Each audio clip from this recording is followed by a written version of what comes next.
నమస్తే. నేను సుధా. మనిషి జీవితం ఎలా ముగిసిపోతుంది అంటే తెలిసి తెలియని స్థితిలో బాల్యం అంతా గడిచిపోతుంది. చదువులో పడి యవ్వనం తరిగిపోతుంది. ఒకప్పుడు బాల్య వివాహాలు చేసినా 9 మందిని కనేవారు.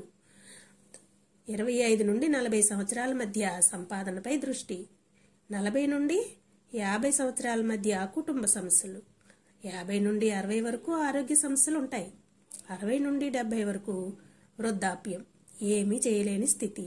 ఇదే కదా మరి జీవితం.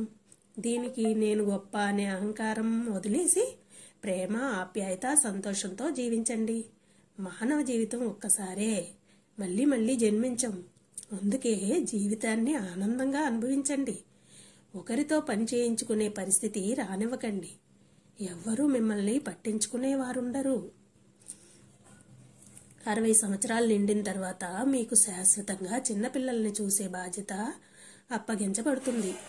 అందువలన మీరు 50లో 60లో ఉన్నప్పుడు మీ జీవితాన్ని మీకు ఇష్టమైన విధంగా జీవించండి. కొత్త కొత్త ప్రదేశాలు, గుళ్ళు, గోపురాలు చుట్టిరండి.